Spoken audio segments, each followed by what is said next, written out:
Talks. We have a story coming in this morning from both sides of the valley. It was a violent night, and our police officers in some difficult situations. Matter of fact, we are going to start in Glendale, where a man is dead after being shot in an officer-involved shooting. Ironically, both of these shootings happened just after the midnight hour. Now, this one was out in an area around 89th Avenue in Maryland. In a moment, we're going to get your report out of Mesa, where they were also dealing with a situation there. There were no fatalities, but it was a tense night, to say the least. So Celeste is out today, but we have Brian Webb joining us. Hey, guys. Hi, Brian. Is this my first? Well, I've made an appearance on the morning, but not like sat in the big chair. Never elevated to co-host until this very day. And Dominique joins. Dom, you're a frequent visitor with us here. Yes, happy to be here again. Yeah, good to see you both. Yeah. Okay, so Celeste, if you're watching at home, we hope you feel better soon. That's for sure. Celeste is out, Ty is out, Crystal's out. Whoa. Most of the A-team. Yes, the morning show sickness. We don't know what's going on. I know. Who's next? All I heard was the CDC was at the front door. Yeah, they want to investigate. I bet. Oh, no. Okay, so Dom, you were doing a great job reporting on this story, really, since we went on the air this morning. Bring us up to speed on what you learned during the hours you were out there. Yeah, it's been a busy morning. 2 officer-involved shootings. So I was at this first one in Glendale, 89th Avenue and Maryland. It was a big residential area, big neighborhood. And so what they know, police, they were called out a little after midnight, and it was due to someone who needed assistance. And I asked, what does that mean? Was this a mental health crisis? What was going on? They weren't really able to give me much detail about that, but it seems like the suspect in this case, it was either a family member, like a brother or a friend, they said, who called saying this person needs help. So Glendale police officers, they went out there, and then some type of shooting transpired from there. So we know his name is Adrian Green. He was 28 years old, and he was pronounced dead on the scene due to this officer-involved shooting. The 2 officers in this incident, they were okay, though. They weren't injured.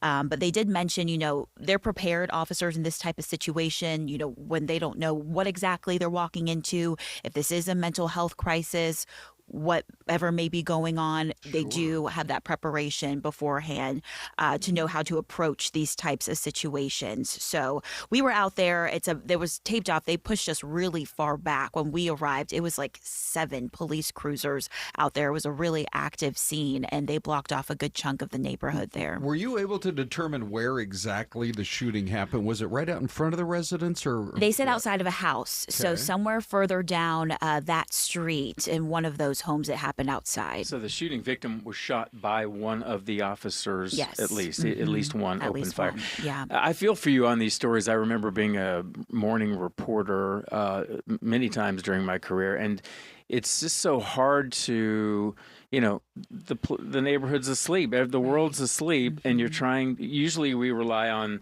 official information. Then we pivot to maybe witnesses or neighbors. Was there any opportunity to get any sound bites out there? A little bit later on, it was a little busy, people walking their dogs and things. But a lot of the times when people see it, they kind of just turn around, away, just with how busy this scene was too, and how much of the neighborhood was blocked off. But you're right, during those early morning hours when it's pitch black, everyone's asleep. So it's sometimes a little difficult. And you just wonder, so often on an everyday basis, our officers face dangers that we can't even imagine. But you wonder when you get to that point where a family member feels like they have to call police because they're either worried about other members of the family or themselves, or ultimately the victim of the shooting. And those are the parts of the story we haven't been able to learn yet. Yeah, correct? And a good question was asked, was this family member or whoever called in, are they local to Arizona? Do they live nearby? And police weren't able to confirm that either. So they could be a state away, just have been on the phone with this person, and something may have not been right in their voice, or they could have lived close by and knew something was going on. But yeah, those details, it'll be interesting once we hear more from police regarding what led up to all this, what type of state that Don't you person think, was Ron, in. there's often such a gap. My mom made this, my mom lived with me for a few months, and she made this note about how little she was saying this in a loving way as a mother, how little we know about the things we initially report on. She says, yes. you know there was a shooting, but you don't really know why it occurred or exactly who was involved. And she's right. In a lot of the cases we get out there, we know just the basics, but the details maybe don't come out for months or years until a court case hits. And I do think that yesterday's big story is a perfect example of that, Brian. I mean, we had a story that just at first blush, what it was 3 people got stabbed inside an apartment building. Yeah. That's about all we knew. I'm talking about the instance out of Mesa. But as the details kind of came in dribs and drabs as the morning went on, suddenly we realized that this was a life-threatening situation by somebody who had broken into an apartment where a mom was sound asleep and her 2 teenage daughters, and it could have ended so much worse, and hard to even visualize what could be more frightening to a family member to wake up on something like that. Yeah, horrible. Yeah. Awful. So you never know if somebody's dealing, if you've got a family member involved and they're really concerned, is a family member being suicidal? Are they making statements that are threatening to someone else? But then once the call is made and police engage, you just don't know in the end how it's going to end up. What's your guys' theory on this? I used to have, as a younger man, I thought, well, when there's trouble, I should try to interject myself and get the situation calmed down, me as an individual. Now, as an older man, I think maybe when things are heated, you get away from the situation. Hopefully, let tensions calm down and problems take care of themselves instead of me as a family member or friend getting in the middle of it. But then it's hard to say, in this case, if we don't know if this person who called in, if you're talking maybe to like a sibling and something doesn't sound right and you feel helpless. Do you call them? And you feel like they might be in a life or death situation. Correct. So then you're in a sticky situation. And then you also don't know, although a family member might know, whether somebody was on drugs, because that totally changes the whole equation in terms of how they react. Okay, well, Dominique, we are going to... Oh, by the way, somebody in the chat box was asking, do we know if the man who died, the suspect in this case, was he armed? I don't believe so. They did not mention that. So, that was not in my notes. But they did say, just keep in mind, they believe this investigation. They said up until maybe noon. So it's still active out there if you are heading that way, 89th Avenue in Maryland and Glendale. Speaking of the drug thing, Ron, I was in court once. I don't know if it was here or in my previous market, Kansas City, but it caught my attention. A judge said during court, if you poke at any crime enough, I think he said 85% of the time you'll find drugs in there somewhere. I mean, that's how much drugs at that point in that place was impacting crime. Okay, Dom, great reporting. And we're certainly sad to hear about that. That's for sure. And it highlights the dangers our officers face. And then we had a story out of Mesa, and it happened almost at the exact same time. I mean, within an hour of this particular story out of Glendale. So we're going to go to the earlier report from our Danielle Miller, who was out there in Mesa where this story was unfolding. Yeah, good morning. This officer-involved shooting happened right around 12:15 this morning, and you can still see right here behind me a very active scene this morning as well. We do have some of those evidence markers still laid out on the roadway here. We still have some Mesa police officers as well as detectives here on scene as well. So according to the Mesa Police Department, all of this started right around 12:15. They got a call to come to this home. There was some sort of family fight that was happening here. That fight turned violent. That is when police were called. Once they arrived here on scene, a man came outside of that house, pointed a gun at those officers, and that is when the officer-involved shooting happened. We do know that 2 police officers were involved in this, and according to the Mesa Police Department, it was a 33-year-old man that was shot here by those officers after pointing that gun at them. We are told that he went to the hospital for his injuries. Still do not have a condition update on that suspect at this time, so we're still waiting to get those details this morning here. But once again, still a very active scene after a pretty dangerous situation happening out here early this morning. these types of incidents, we never know what we're walking into. They're inherently dangerous. So what I can say is I'm happy that there was no other people injured. Even as the initial call, that family fight, it doesn't appear there'd be anyone seriously injured. And we do want to mention those 2 police officers involved in this officer-involved shooting. They are okay as well. They were not injured during this incident here. Once again, the suspect, 33-year-old man, he is still in the hospital at this time. We're told that the Tempe Police Department is now taking over this investigation. We'll send it back to you guys. Okay, and frequently we do hear, when there's an officer-involved shooting, we do hear either there'll be a news conference or additional details, Brian, that'll be coming out at some point today.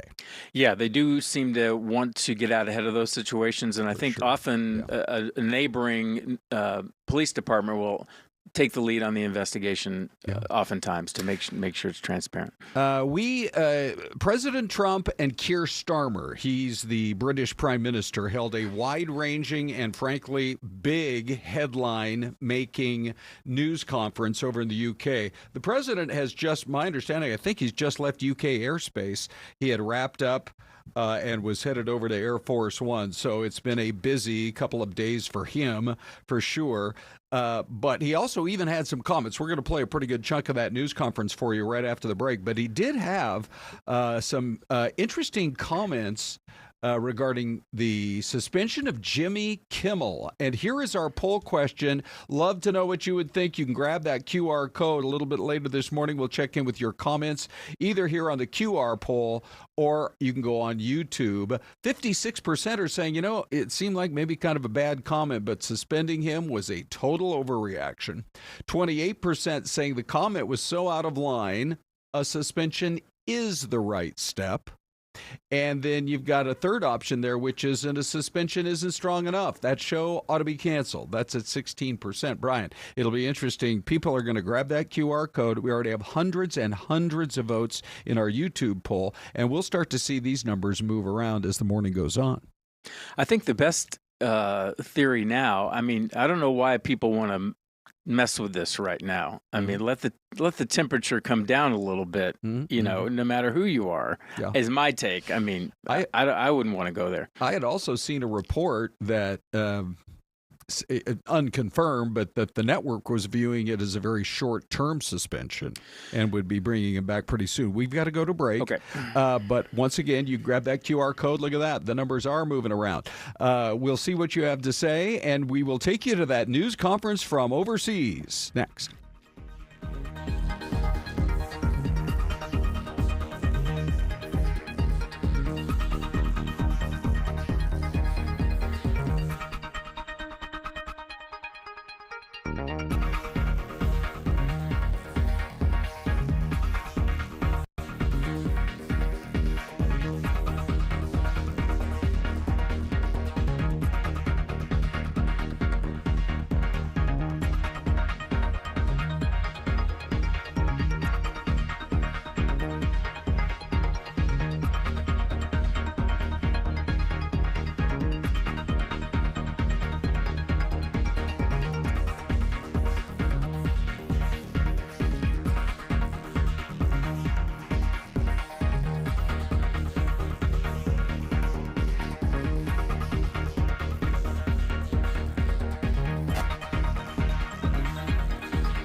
By the way, stand by for the mystery cam. Lately, it seems like, and by the way, we are getting some guesses anyhow.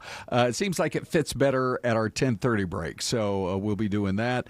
And hi, everybody. I'm okay. I'm not feeling the sniffles yet, but just about everybody else is. Brian Webb's joining today, and it's always great having you in. Oh, Brian. Oh, just kidding. Yeah, just right. kidding. You know, with Ty yesterday, he sounded normal when he started on the show at 7 a.m., and I noticed by around 9:15, he was all of a sudden sounding plugged up, and I thought, whatever it is, it's coming on fast. It's in that newsroom. Yes. Watch out. Yeah, I know. It's really coming through it as well.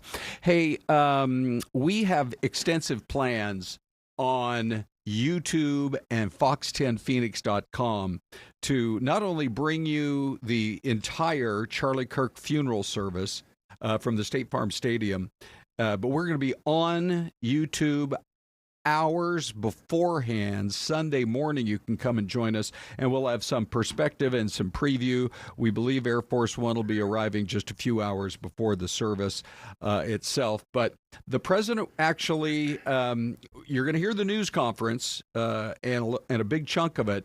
But even before the question and answer period began, he did have some remarks that he wanted to share with both the British people and the American audience back home regarding the death of Charlie Kirk, and here's what he said. Just last week, a great American, Charlie Kirk, was heinously assassinated for speaking his mind.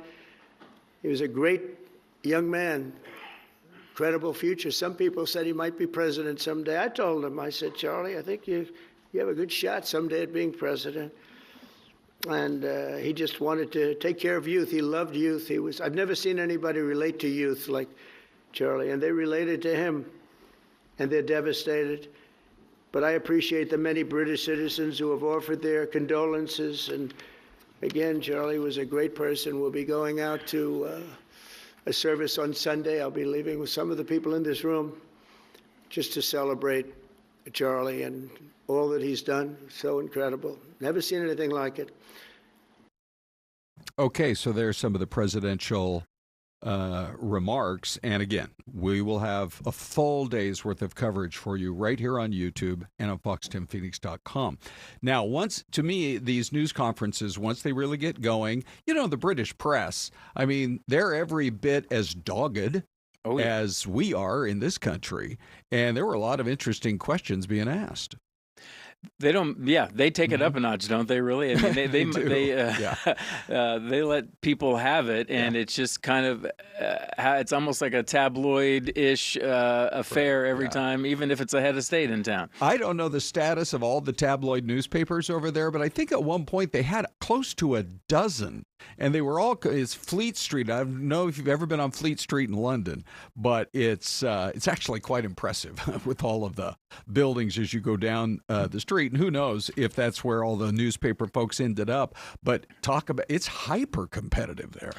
I wonder if it's kind of, how the British overall have a kind of image of being reserved people, but that balances itself out. Somehow, the yin and yang of the universe, they really want they want everything else heightened so they can go back to their normal, nice little life. The prim and proper, but boy, let me see that tabloid. Exactly. All right, let's roll right into it. Here are some of the biggest headlines that came out of that news conference this morning. You feel so strongly about officially recognizing Palestine for statehood. Why are you waiting for President Trump to leave the country? Why can't you just do it right now? And isn't there a risk in rewarding Hamas with that? Well, let me be really clear about Hamas. They're a terrorist organization who can have no part in any future governance in Palestine.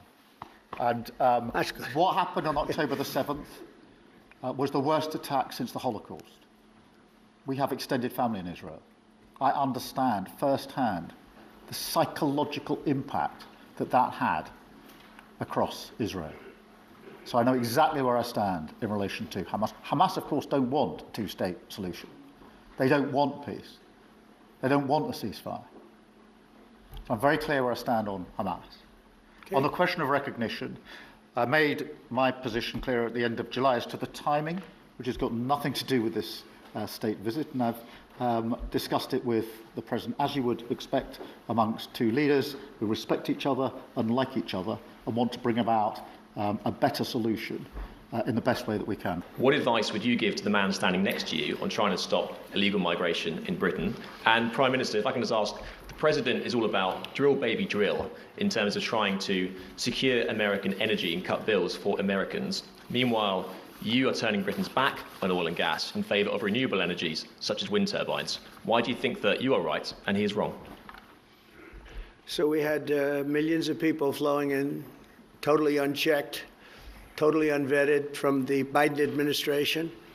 25 million, in my opinion, that would be about 25 million. They came from prisons, they came from mental institutions, they were gang members, they were drug dealers.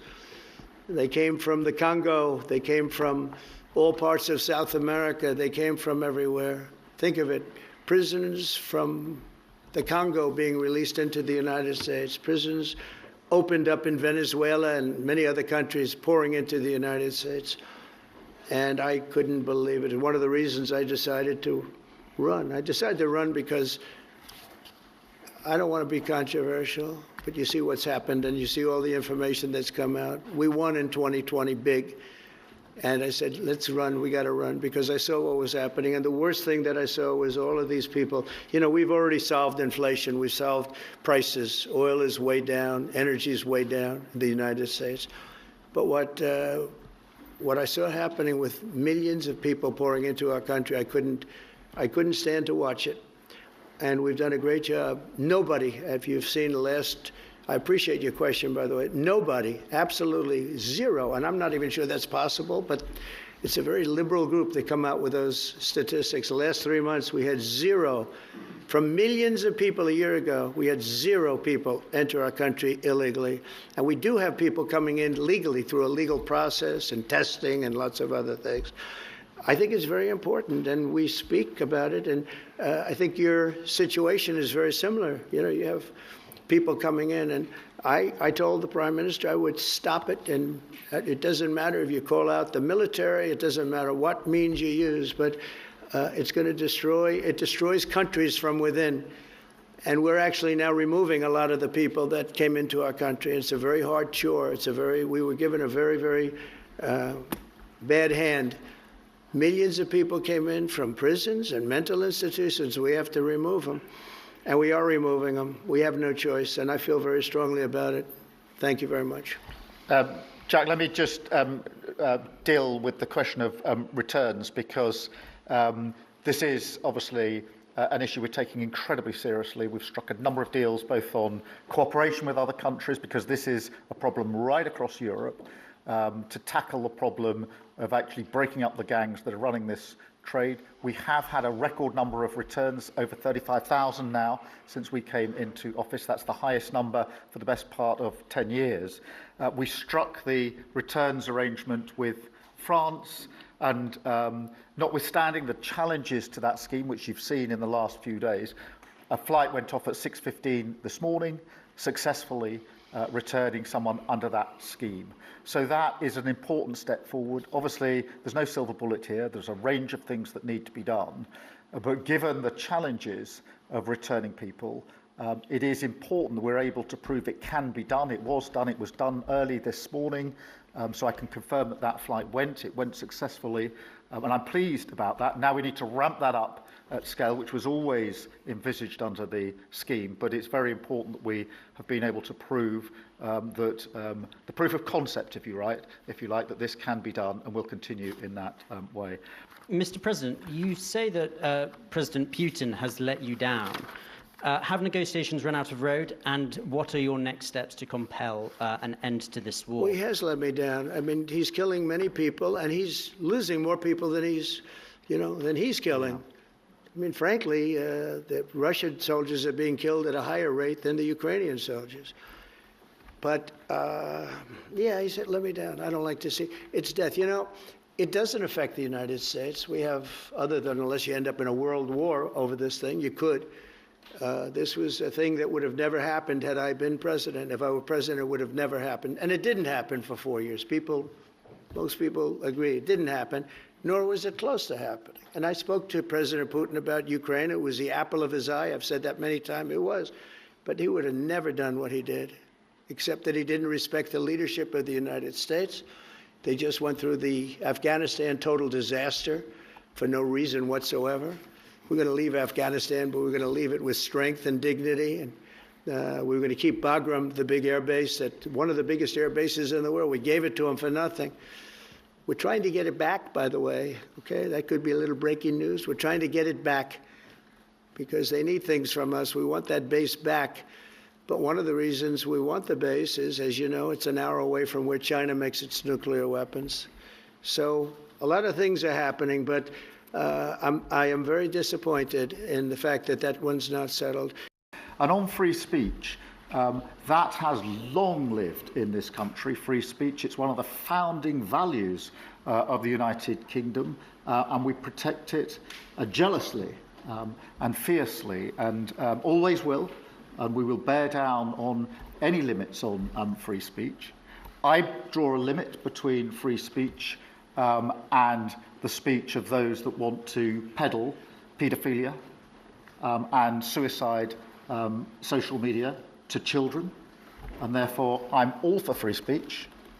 Well, Jimmy Kimmel was fired because he had bad ratings more than anything else, and he said a horrible thing about a great gentleman known as Charlie Kirk. And Jimmy Kimmel is not a talented person. He had very bad ratings, and they should have fired him a long time ago. So, you can call that free speech or not.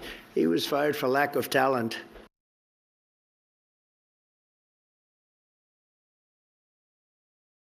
So there, a chance to hear some of the headlines that were coming out of that news conference today, and it was like every 5 minutes there was another major headline. Did you happen to see, Brian, the state dinner last night from Windsor Castle? Did you see any of those? I wasn't invited. Yeah, no. It's when you go on the tour of the castle, which I just went there a couple of years ago, you get to walk right through that room. That's the part of Windsor Castle from 15 years ago that burned. And they never used to do tours there. And then the Queen was like, how are we going to pay to get this building rebuilt? And so that's when they started doing tours. So now you can walk right in that room. It was an impressive sight. That's for sure. I bet. Yeah. Okay. So Celeste is out. Brian and I are hanging in here this morning with a full hour. We do have coming up a lot of really interesting stories, including your reaction to our poll question, a list of the best airports in the U.S. And by the way, is Sky Harbor on the top 5 list or not? We've got the answer there. And then the pictures from the Fat Bear contest coming in Alaska is an automatic winner, Brian. When I first heard about that contest, I'm like, that is brilliant. I love it, too. Hey, here's your mystery cam. Give us your guesses back in 2 minutes.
All right, so Brian, you as guest host today, I'm just going to hand this to you right now. Now, don't open it yet, but it does contain the answer of the mystery cam. Our vast audience who watches every day from either right here in Arizona or around the world has been putting in their guesses. I see Louis with Texas, and I see Troy with Omaha. Now, that's interesting. Okay. I do see the water there.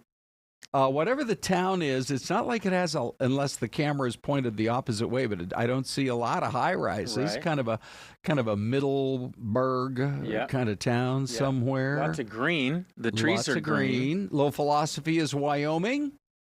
And Troy is, we want the cam. You got it, Troy. Nebraska or Tacoma? That's good. Troy gave us a Tacoma guess the other day, and I jumped right on it, too. Anyway, do you have any guesses? Well, I was going to give it, can I go with region? I definitely was going to go Midwest, because that's where I'm from. Give us a state, though, if you're going to go to the Midwest. Obviously, there are no palm trees. It's kind of a hazy day. I'm gonna say like Iowa.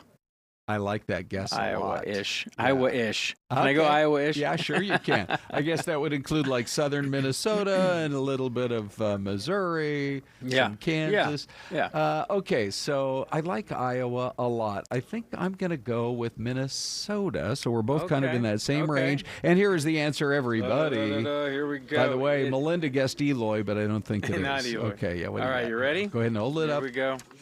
Oh, that's Saginaw? Saginaw, Michigan. Right. Okay. Well, we got a lot of Michiganders who ultimately kind of settle down here in the valley. I feel like Michigan, Ohio, Wisconsin, Minnesota. They could all fit. They could all probably kind of have the same basic picture in those states. Yes. Yeah, totally agree. Okay, so thanks for your guesses today on the Mystery Cam. Now, have you voted in our poll question?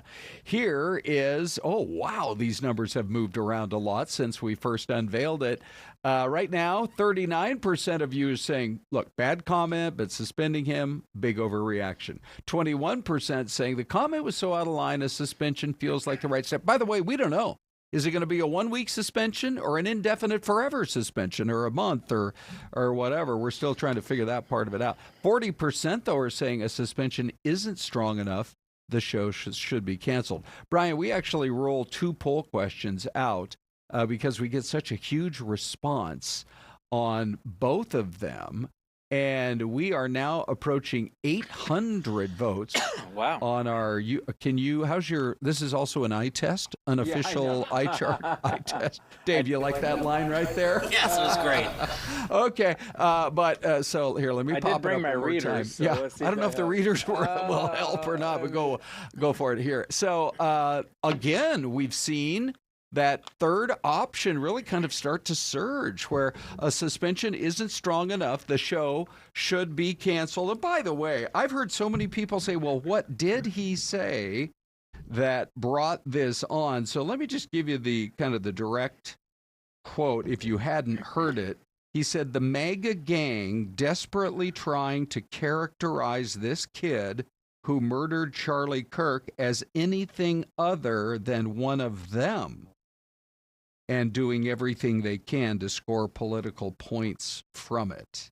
And, there's a whole backstory here, which is the commissioner, the FCC commissioner, he was doing an interview. It wasn't like he called a news conference. He was doing an interview, I think, on a podcast, and was asked the question, what about an apology? And he said, I think it would be a minimal step, but that would be very reasonable to have Jimmy Kimmel go back out there and do a public apology.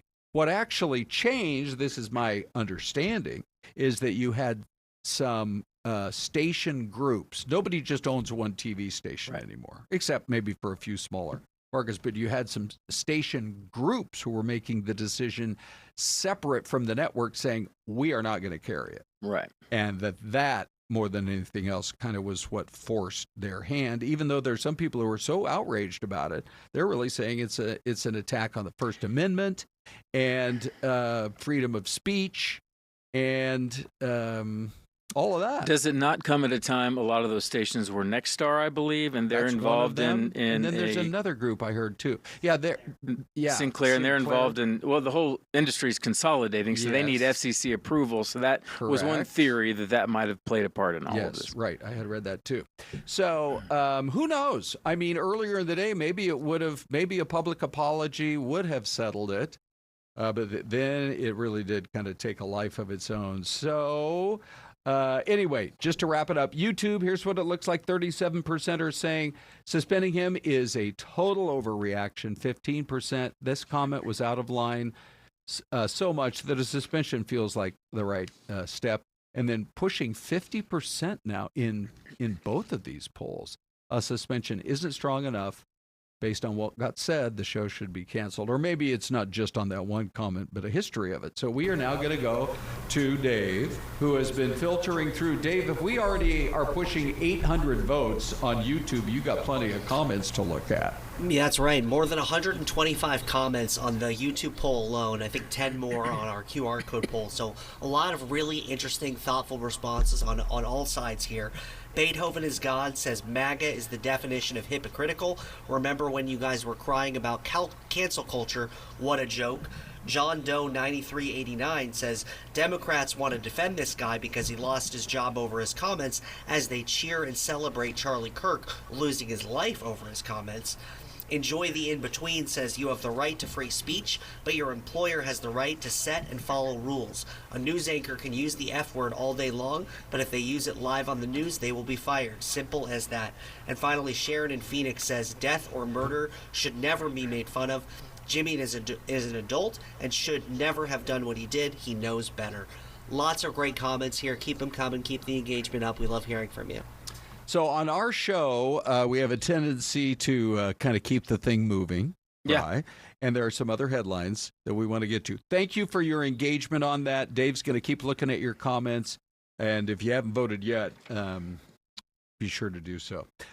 To me, the fact that the Valley is literally becoming the world headquarters for the semiconductor business, Brian, Crazy. to me is totally fascinating. I know you've done some reporting on this. You know, I pitched the story. We didn't get to do it, but there's apparently like a little mini Taipei out there by the TSMC. Okay. Yes. So they brought in a lot of people from Taiwan to open up little restaurants and shops to cater to the workers out there. Okay. I pitched the story. I thought it was great. I saw it somewhere, stole it from some other media outlet somewhere. But I'm like, so it's really making an imprint on that neighborhood up there and just getting bigger all the time. That is a hot tip if you want really great Taiwanese food is to head out there. You know, we're getting multiple airlines with nonstop flights into Asia. That's a great thing. I mean, it blows my mind that we're the 5th largest city in America, and you compare us to other cities of our size, and we just don't have the non-stops all around the world like they do. But that's also part of it. But then this headline came in this morning. Intel, for years, has been thought of as, if not the premier employer in terms of the tech world, certainly right up there. And they just announced a new deal where NVIDIA, company headquartered over in California, I believe, is going to be working with them on customizing data centers to create the backbone of infrastructure for AI for years to come. And so we're talking about a $5 billion investment into Intel. And as you probably remember, the U.S. government even took a stake in the stock of Intel. I think people all the way up to the president himself thought this company is too important, this U.S.-based company, to let it go under, because we were talking layoffs, we were talking closures, those kinds of things. And boy, what a turnaround. Well, and you drive by with the I-10 out there and you see shots like this with the crane still building the headquarters, but at the same time it apparently is struggling. I don't know what the struggle came from. And then my first thought was, is NVIDIA and Intel, aren't they competitors? So how's that going to work? And are we going to live on planet NVIDIA one day? Because are they worth $1 trillion now or something crazy like that? Something like that. But gosh. You know what? That's the first time I've actually seen the Skyfox, our drone images. That is an impressive sight for sure. And Intel made this commitment to the Valley I mean, we're talking 2 generations ago. Right. I know when I moved here in the early 80s, everybody was talking about Intel and the boom times and how many people, the thousands and thousands of people they employ. And it felt like they were kind of missing out on the AI boom. And now it's starting to look like they're going to get a lot more involved. Then at the same time, you just mentioned TSMC. Now they have their eyes on a vastly expanded campus.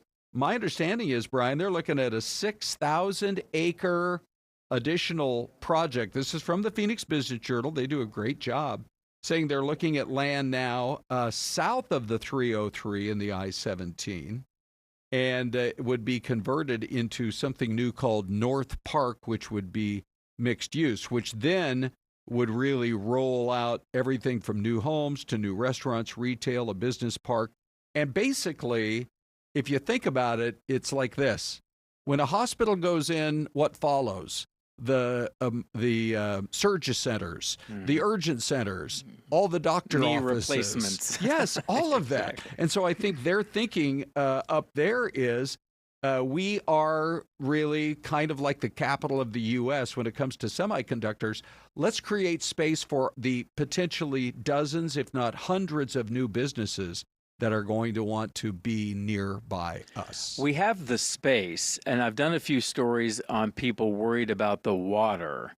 I'm guessing the people in charge of this have a plan. Like this has already been considered, because I can't be the first person to worry about water in Arizona. Right. So I hope that is taken care of. But yeah, it's a boom time. My understanding on that, because if you think about the density of the use, you put a lot of homes, and nowadays you squeeze so many homes onto one parcel of land that all of that water usage has to be accounted for any new developments, primarily residential, for a 100-year water supply, and that we're the only state that has gone to that extent to say to the rest of the country, say whatever you want, write whatever articles you want. We are going to only move forward if we have a guaranteed water supply. I hope you're right. I remember when I first got to Arizona in 2006, and I asked some water expert, I'm like, what's the deal with water around here? I mean, how do we drink? How's it coming out of my faucet? He goes, oh, don't worry. We got a 100-year agreement. We are all covered. And then remember a couple of summers ago, all of a sudden everybody was like, oh, no, we're in trouble. The droughts do scare us, that's for sure. All right, so we're keeping an eye on all of that. We have got some great stories coming up, including the end of the Iron Man, at least here in the Valley. Yeah, it's all coming up right after this break.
Hey, we are sending out our get well wishes to Celeste and to, by the way, is Bella out sick? Is that what's going on with her too? Yeah, Bella's out tomorrow, or today and tomorrow as well. Hopefully she'll be back on Monday. Okay. And then Ty went home sick yesterday. Wait, can we and call Crystal out went home sick. 2 days in a row? I didn't know that. That'd be good to know. Yeah. I'm going to be sick for a while. I'll let you know when I'm coming it's back. subject to your future employment. I guess so. All right, so let's just continue on. To me, this was a really big headline because it's been such a big event for so many years here in the Valley, but it's bye-bye Ironman, the Tempe Ironman. Let me just roll some of this video. The headline is a little shocking, but it's going to be its last run. The city of Tempe and the Ironman folks and the Salt River Pima Maricopa Indian community all coming together to announce the final edition of the Ironman race will be this November 16th. They say after 21 years, there's just been so much growth and development in the East Valley that it is making it harder and harder to find a workable course. So from now on, if you want to do the Ironman, you're going to have to look around a little bit more. I'm going to give you guys a preview in the chat. Tomorrow, John Netzel, who I co-host The Great American Story with as one of our favorite streaming shows, he has done some Ironmans. Yeah, he's the real deal. And he gets out there every morning before the sun's up, right? Yeah, I want to find out all about it because, Brian, I don't know about you, but years ago, our station sponsored the P.F. Chang's Rock and Roll Arizona Marathon and Half Marathon. Have you done a marathon or a half marathon or a 5K or a fun run? Or do you do jumping jacks in the morning? That's about my limit, jumping jacks. Hold on. You were a college basketball player. You stay in good shape. That was a few decades ago. I try to stay in shape, but nothing impressive like that. Yeah. Okay. Well, so I remember running my first half marathon. Good for you. And it started down at the Capitol. I was telling Dave this story today. And we're huffing and chugging, and we come down Jefferson. We turn right over here on 7th Avenue near our studios. We go all the way up 7th Avenue in McDowell, and we hang a right. And I'm staring into the sun. I glance at my watch, and I think I've already been running for 20 minutes, and I have 2 more hours. There you go. Left to go. And I mean, I thought to myself, what did I get myself into? I mean, you train. Yeah. I would go back on the canal, back behind my house, and run as much as I could. But I mean, it is exhausting. I understand training is what it's all about, but it's so impressive. Hats off to you. I mean, I don't have the fire in the belly to do that. I mean, honestly, I'll cheer you on the sidelines, give you a little cup of water as you go by. One of the anchors that used to work here, this was many years ago, that was back like 06, 07, she told me, she said, it is so exhausting but so exhilarating. So I was really curious to give it a try. I went back to try to find some pictures of it, and I couldn't. The best I could come up with was Dave running what's the Warrior Dash, Dave? The Warrior Dash, I don't even know if it's still around, but it's like a mud run, one of those kind of extreme races where you climb over things and go under barbed wire and stuff like that. But I did it with my wife Anna, and it was tons of fun. That is great. I love that shot, by the way. There they are, everybody. Who knew Dave, right? Getting muddy and everything, getting the thick of it. We'll have to file that away for a future live report from Big D. I took this picture, though, when there were several years that I was out doing the Pats Run, which is an incredible event. I loved this shot. There's the Tempe Town Lake. This was long enough ago, you can see they were still in the process of building those glass high-rises that are back there behind the Mountain America Stadium, but I loved that. This guy ran the whole 4.2 miles with Old Glory. And then afterwards, at the end, I got a picture with my son Jordan and his wife Kelsey, and I don't know if you can tell, but by far I'm the most exhausted. And that's 4.2. I was going to ask, did you MC the event, or did you actually run it? You could always do that. Yeah, no, I ran it, and it's unique because, it crosses the Tempe Town Lake, and then there's some hills over there that you're running. It's a lot different than when you're doing the marathon and you're not doing that. But honestly, I mean, it is so impressive. I'm quite shocked that it's not going forward, to be honest with you. Yeah, I know. 'Cause, I mean, how many cities in that time of year In November, can you yes, go right? do that kind of activity? I think that's part of the reason it was so popular. But if you think about it, so you got a full marathon, so that's 26 miles. And then you swim, it's a couple of miles. I don't have the exact figures here. And then you're riding your bike for hours. Man. Yeah. Literally, the first time I ran the 13.1, all I wanted to do was go to that In-N-Out that's across the street over there. Sure. Calling your on name. Rural Road. Heck yeah. Yeah. And then go home and nap for the rest of the day. Anyway, sorry to see it go, but join us tomorrow to find out what it's like to start from scratch and start training for an Ironman. John Nutzel will be joining us then. Let's go to Alaska for our next story. It's Fat Bear time. Whoa. Love it. Wow. Okay.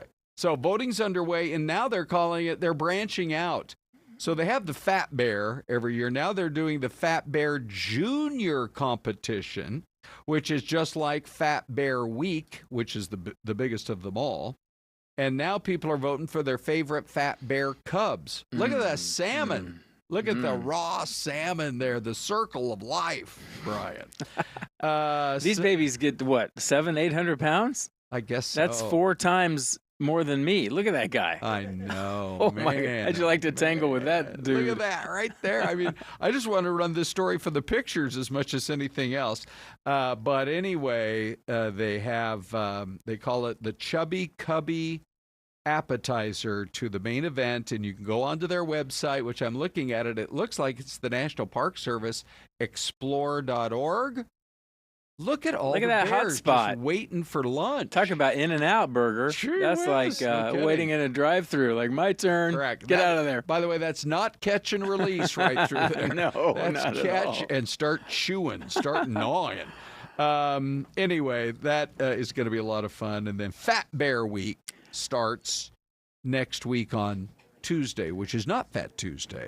It's Fat Bear Tuesday. Fat Bear. Yes. Clearly, the cameraman who put the camera that close did it during a safe season when they were hibernating. Yeah. Well, you know what, our director, Brian, I happen to know that he's a camera aficionado. He's got a long enough lens. Brian, you could get a shot of these bears from 50 yards away and make it look that close, would you say? Probably, yeah. 50 yards? Okay. Yeah. So I've seen some of the pictures he takes. It's incredible. By the way, I have not seen this video yet, but I wanted to share it with you because it sounds like it's going to be quite incredible. We were just talking about snakes, Brian, here on the streaming show the other day. And so then the story comes up where a motorist rushes in to save a python from traffic. And we have the video, so let's just roll it. Haven't seen it yet. Let's see how good it is. Ready? Here we go. Oh, man. Look at that guy go. Oh, my goodness. Yeah, and he's like, here's some nice shrubbery. I'm going to put you in there. And it's like the python, was not trying to swirl back around and bite him. I assume that's not his first rodeo of picking up a snake, or why would you do it? Look how gently he places that snake. Now, here's the whole backstory. So this is in Queensland, Australia, near the town of Maleny. Well, there you go. Those Aussies are tough, man. What do you mean by there you go? The Aussies, they are tough. They're not scared of anything. Correct? Right? I mean, you got to deal with Crocs, Tasmanian devils might be crossing the road, crocs, kangaroos, all that kind of stuff. But anyway, the Good Samaritan stepped in. Let's go back and look at it one more time. I want to see just how much danger. Look how he's twice his length. The motorist. When you look at it. Yeah, that's a good point. That thing's 12 feet long, maybe longer. So anyway, that's good. I want to get you guys, before we hand the 11 o'clock over to Anita, and she joins, by the way, which will make everybody happy. Hi, I thought Anita. I'd get in early just because how often do I get to sit next to you two handsome fellas? A whole lot of men at the same time. Right now. At the same time. Not sure what to do about There's it right a whole now. lot of man. One last story, you guys. The new airport rankings is out in overall customer satisfaction, and I find it fascinating. So let's go to it because we have the list. Number 1 is Minneapolis, St. Paul. And I'm neutral on that one. It's a nice enough airport, but it's a little confusing because it's in a square. Okay. And so, I'm sure if you're a local, you got it. And you have to you actually have to take a train to go from one terminal to the other terminal to find where the rental cars are. So anyway, it's great. They're very nice people, that's for sure. Minnesota nice. I love Minnesota. Number 2 is Detroit.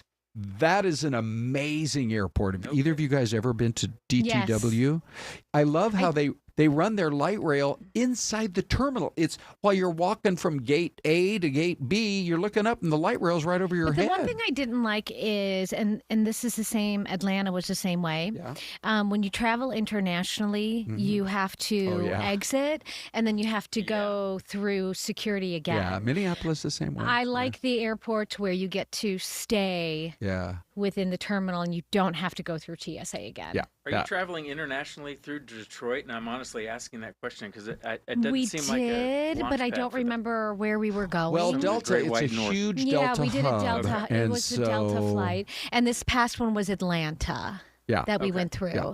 And also not confusing, but you had to get on the train, you had to walk through, you had to go up and all that. Right, yeah. So all that's going on. I love the Salt Lake Airport. Have either of you guys flown in and out of that one? That's excellent. It's brand new. And it's smaller, so it's easier to connect in. Yes, right. Through, Yeah, but I mean, they have all kinds of cool restaurants and all the rest. Let's see what else is on this list, though, of the best airport. I just love the fact that we are number 3. So number 1, Minneapolis. Number 2, Detroit. Number 3 is Sky Harbor. Number 4 is, to me, is hilarious. Dallas Fort Worth. Oh gosh. You have to That's a big airport. Exit one of those huge terminals that feels like it goes on forever, and then you got to go find where their kind of SkyTrain thing is and get to another terminal, which is a long ways away, and they got like 5 of them, and it feels like it takes you a half hour. So once I decided to walk just between the gate I landed at to get to the other one. You got 20,000 steps in, didn't you? I sure about did. Wow. I mean, I think it was about a 25-minute walk, and I'm like, all right, I'll take the SkyTrain. Anyway, Sky Harbor deserves our congratulations because, as you can see right there, they are number 3. We are amongst they do call it America's friendliest airport. I feel like it really is that way. At the airport. Really driving around the airport and finding long-term parking in the terminals, that's tricky. Once you're inside here at Sky Harbor, I think you're fine. Hey, just real quick, what's the headline for 11, Anita? Well, we were going to talk about the airports, but now we don't need to because you did, which is fantastic. We've got news. Okay. We're going to talk about those ADOT signs, safety signs. Yeah. And we have treats. Candy. Treats. Coming up. Score.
All right, welcome in, everyone.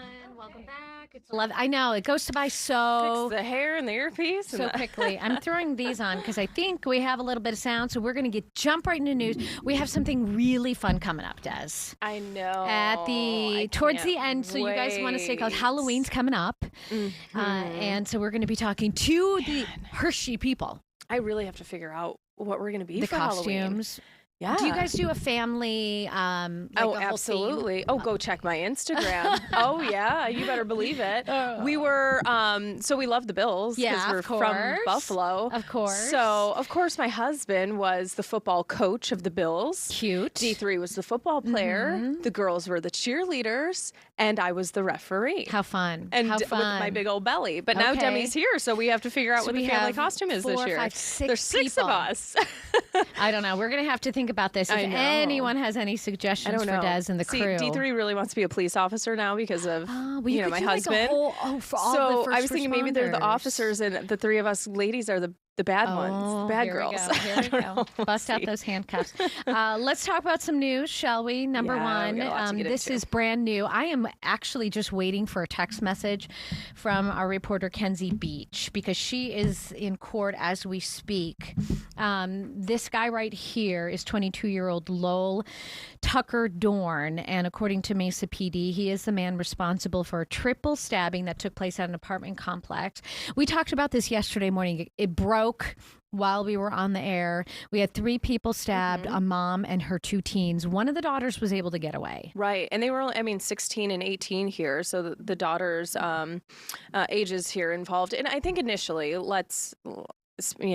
we can go there. When we hear mom and 2 daughters in the middle of the night, you're thinking, oh, maybe this was some sort of domestic. Maybe this was a relative of them, maybe a partner in a romantic relationship. But then to hear some of the details coming out that this appeared to be a random act of violence, that's terrifying. Really terrifying. I'm going to play some sound that Kenzie got last night. You guys take a listen to this.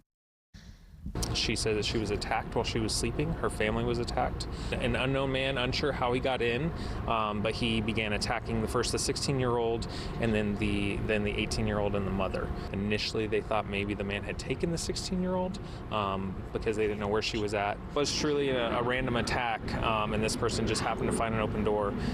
That just further shows how important it is to not only protect yourself, but your children. Okay, so that's what's so scary is that the police are saying this is random.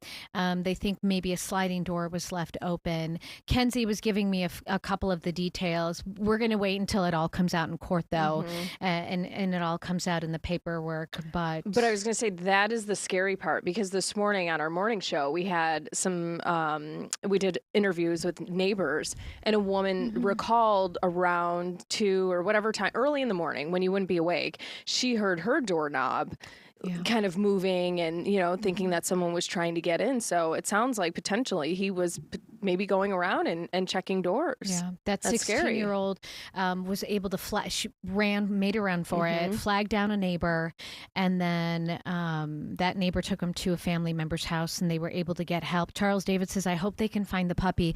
And that's, that's also traumatic. The family's going through so much. They're all going to be okay, thankfully. They're recovering from I know, to survive this is incredible. Right, and then now they're looking for their dog, and that's a really tough situation, and obviously trying to figure out why they were targeted, what happened. So again, this is the suspect just arrested this morning, 22-year-old Lowell Tucker Dorn.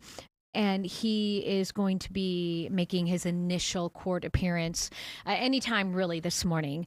And so we will bring you all of that as it becomes available. We may even have something at noon. We're both doing that noon show today. So measles is back again in the news. Yikes. This time. We were reading the numbers.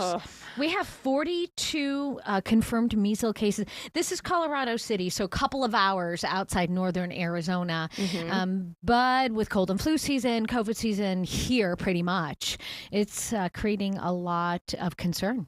Absolutely. A little unsettling here. Measles cases in Arizona. I mean, this is the highest level we've seen in 3 decades. when you hear that, it's not great news for sure. And we're seeing that 42 cases that the Arizona Department of Health Services was reporting for Mojave County. That was as of September 16th. So it now brings that total statewide, to 46. The thing with the measles vaccine, and I know we've talked about this quite a bit, just personally as well, because we have employees who have children under the age of 1. You can't start vaccinating for measles until you're about a year old. We had a doctor in here too talking about if you were vaccinated during certain times, certain years, you might have to go back and get the vaccine again. Right. So there's a lot of question and concern. It's always go talk to your doctor. I think it's showing how things are changing, right? I mean, if you look at it, we almost eradicated measles, and now we're starting to see all of these cases pop up again because, you have a lot of folks that are choosing to forego those vaccines. So I think we're seeing the result of that. I know we're waiting for Richard Saenz to join us. Oh, I love you, Richard. Our sports anchor extraordinaire, because we wanted to talk about the Mercury. Dave, do we have Richard yet? Yep. Okay. So let's play some. We can't play Mercury video. Okay, Richard, can you hear us? I sure can. What's up, guys? Okay, sorry. Can you hear him, Des? Yeah, I can hear him. Okay, great. Then I don't need these. Just for the record, I love you guys too. Okay. We always tell you we love you. What's going on with the Mercury? This is really exciting. Yeah, they've had a great year. They had a big win last night in New York. Their playoff lives were on the line. And they come out like gangbusters, and they beat the Liberty in their own house. And the Liberty don't lose at home. They've lost a handful of games at home, 5 at the most all year, and they beat them by 26 points. It was a shellacking. And now they got a bunch of confidence in the next game. The third and deciding game is this Friday in downtown Phoenix, so a chance to advance in the playoffs. How exciting is it that it's here in Phoenix? Yeah, that's the thing is, this is the perfect time of year to be a sports fan anywhere, but much less here in the Valley because you got the Cardinals going on, you got the Sun Devils, you got the D-backs still in the mix, you got the Mercury in the playoffs. So Friday's going to be a great day for the local sports fan because the D-backs will be playing and the Mercury will be playing in the playoffs, and the D-backs still have a chance to make the wild card. So it's exciting. Yeah, what do you think was a big component to that win yesterday, Richard? Well, the big three, they kind of revamped the entire roster this year.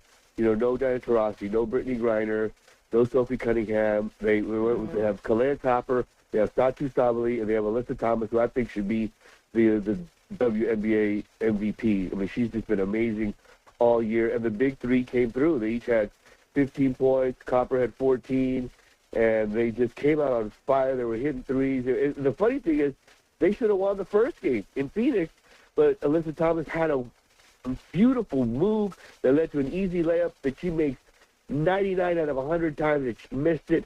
It went into overtime, and then the Liberty got hot and beat them in overtime. So this could have been over.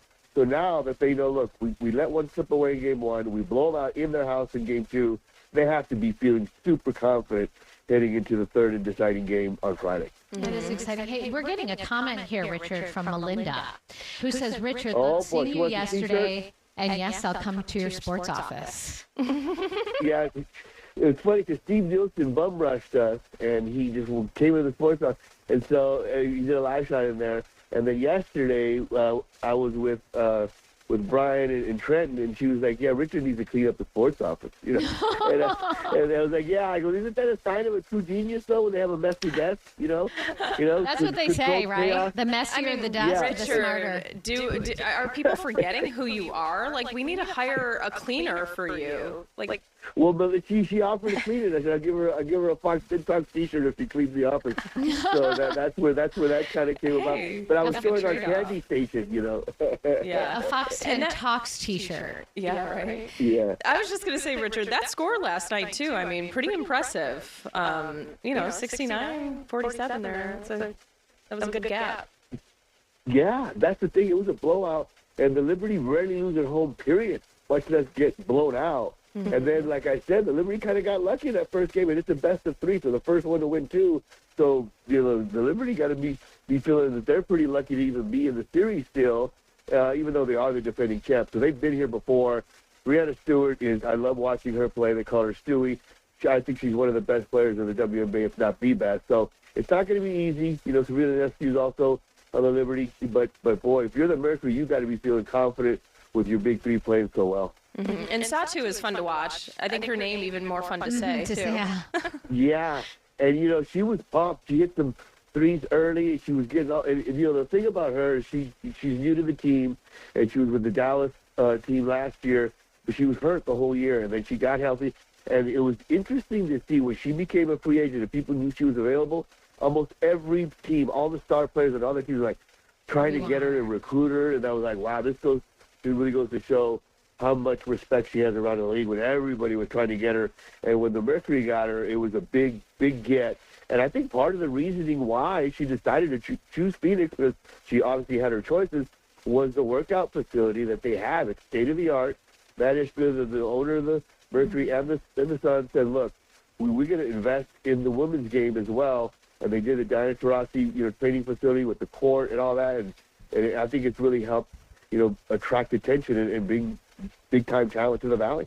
Hey, Richard, you've been here in the market for a while, before the WNBA even got here. Did you ever think you would see something so spectacular as the WNBA, possibly, winning like this? But then we've got the Diamondbacks, we've got the Cardinals. All eyes are on the Phoenix area and our sports teams here. Yeah, it's been real. I always tell people I'm like a stray cat that Fox 10 fed that's never going to go away. So yeah, I've been there forever, and it's funny that you mentioned about growing with this market and these teams. I remember before I got here to Phoenix, I was in El Paso in 1998 when the D-backs became a franchise, and at that time, the AA affiliate for the Arizona Diamondbacks was the El Paso Diablos. So they bring in the Diamondbacks to El Paso to kind of drum up excitement for the new franchise. And for us in El Paso, it was a huge deal to have a pro team there. Buck Showalter was the manager at that time. He used to be the manager of the Yankees, so everybody's like, whoa, that's Buck Showalter. And I go up to him, and I go, hey, Skip, I'm Richard Saenz. And he looks at me up and down, and he goes, Richard Saenz? He goes, no, you're not. Because I didn't know. But to this day, there's a Richard Saenz that does Spanish radio for the Diamondbacks, and that's who he knew. And so I said to him, I said, I'll be whoever you say I am. Just give me the interview, please. And he laughed, and we did it. Then when I moved here, I found the Richard Saenz that does Spanish radio for the Diamondbacks, and I tell him, you're the real Richard Saenz. I just play one on TV. Oh, my that's awesome. Richard, we have a hard break. Thanks so much for joining us. Congrats on your induction into the Silver Circle. Have a fantastic day, as Richard would say.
love visiting. Have you been to the big ADOT Operations Center, Des? Yes, I think once, though, and it's been a few years. I love watching all the big now. screens and all the traffic everywhere. You feel like you're getting little sneak peek. Well, you're our traffic connoisseur, so that's like hardly traffic heaven for you. But it is pretty neat. What we're looking at right now, and tell me, who out there, who at home, pays attention to those big message boards?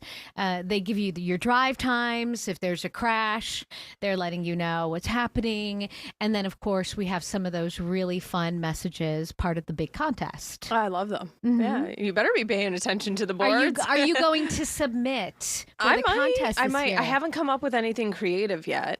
Oh, so I got to think on it. Okay. But I love when they do when you guys do the snow plows. Yeah. So, I mean, this is even better. We get more words in with this one. I agree. This is Kelsey, you guys. We've had her on before. We're talking about the ADOT sign contest. Mm-hmm. How does it work? Yeah, so this is our 9th year doing the safety message contest, and so we're currently accepting submissions for, anyone who wants to submit an engaging traffic safety message. Mm-hmm. So if you have an idea, you can go to azdot.gov/sign contest from now through September 22nd and submit your ideas there.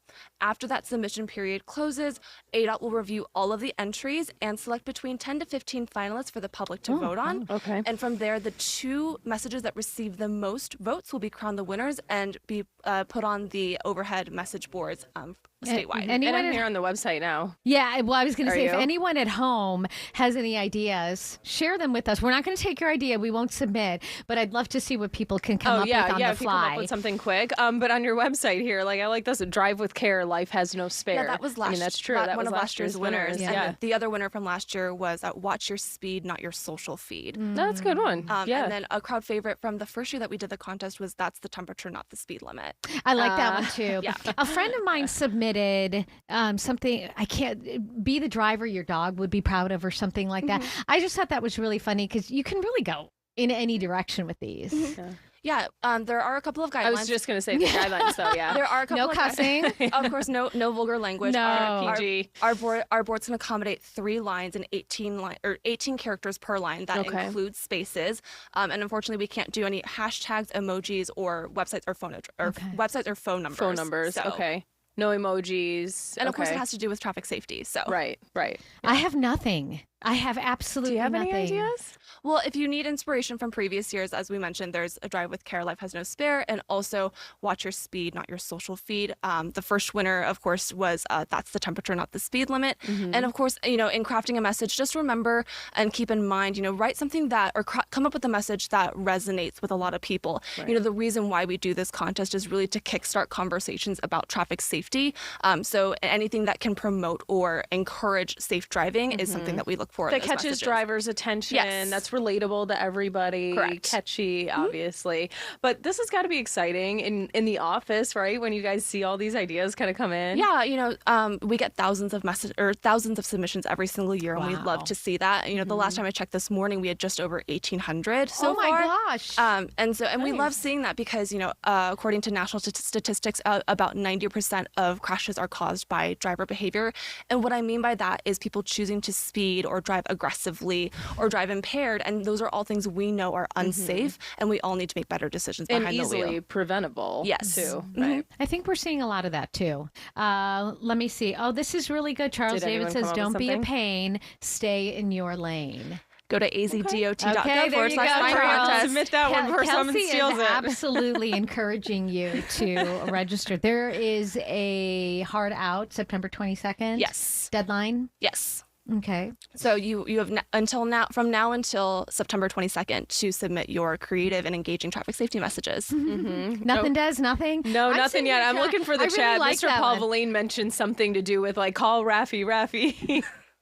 I mean, yeah, I don't know. How would you incorporate that into? It's pretty clever. Yeah. His slogan I think rules are changing, so we're not going to be able to do these very much longer, if I'm not mistaken. So back in December 2023, the FHWA released new guidance on the use of messages on these signs, but there is no ban, if that's what you're referring to. We work hard to craft messages that will be easily understood by drivers.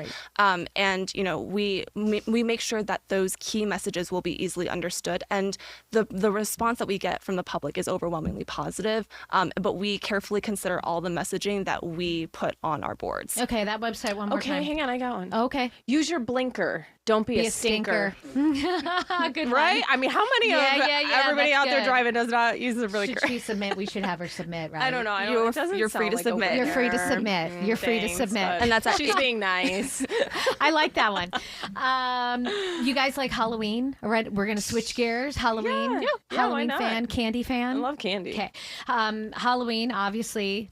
Tens of thousands of pounds of candy. Yeah, and it's on a Friday this year, Oh. so like there's a little more reason. Well, to love you know it what? too, Happy right? Halloween, trick or treat right now. Here's Dave. Oh, Dave, This with the early is- Halloween delivery. This is something that Let me move this. I'll move back a little. No, you're good, Kelsey. Hershey sent us, one of the #1 chocolate makers. We've got Ghost Kit Kats, Count Dracula chocolates, Witch Brews. Ooh. What else is in here? Keep digging in. Keep digging in. All right, Kelsey, what do you like? Are you peanut chocolate butter. girl? Are you gummies? I'm fine with hard candy? chocolate. Peanut butter, Reese's. Oh, okay. Wait a second. We talked about these on the show. The Shackalicious Open 'em up. Open 'em gummies. You have to try these. We have Twizzlers. I like the Twizzlers. Shack is everywhere. Okay, but now in a we're gummy. not done. I mean, it's we're even not better. done, you guys. While you're sampling, Here you go, try that. Katie Thank is you. going to join us from Hershey via Zoom. Oh. Do we have Katie? Hi, Katie. We don't see Katie. Okay. Hi, Katie. Can we hear ya? Do we see ya? Can you guys hear me? I can hear you. Gotcha. Yeah, I think Yep. everyone's got you. Happy Halloween, trick or Okay, treat. happy Halloween. Joining from the sweetest place on earth in Hershey, PA. Pleasure to be here. Yeah, we just lost you. Try again. Ah! Okay. Maybe not. Maybe it's me. Well, Katie, I'm embarrassed to say this. I'm from Buffalo. New York? So, yeah, New York. Yes. So we're, not too far from each other there. I've never been to Hershey, PA, and I'm devastated. Like all these years growing up in Buffalo, I Great never spot. made the trip. What are we missing, Katie? Fill us in. You know what? Hershey is such a great place for families to travel to, especially in the summer because we have Hershey Park. It's an adorable small town. But what's really cool about working at Hershey is that, like, our Hershey Park, which is a huge amusement center, like intersects into our parking lot and where employees can have lunch. And so we'll be like waving at kids taking rides just across the parking lot from us. So it's an adorable little town in the middle of Pennsylvania. I heard that when you walk through town, or at least into some of the buildings, you can smell the chocolate. Yeah, so whenever I was a kid growing up, I'm not from Hershey, but I did go on a family vacation to Hershey, and you could smell the chocolate everywhere you went in the town. In the last 20 years, we did move the main chocolate facility just outside of the town, so we no longer get those smells. But rest assured, everything is still made local. We're still made locally here. Okay, so what are the trending candies for this year's Halloween? Because you guys sent I just us- tried your Shackalicious. They're It's pretty good? good. It's chewy. Yeah, it's got so good good. flavor. I like- Yeah, they're good. I like the chewy. We have Kit Kats. We have the traditional Hershey bars. We have the little pumpkins, the mini Yeah. pumpkins.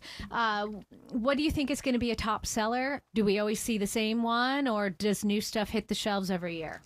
It's a great question. So Hershey is #1 in Halloween, and so we are ensuring that we're coming out with awesome new innovation every single year.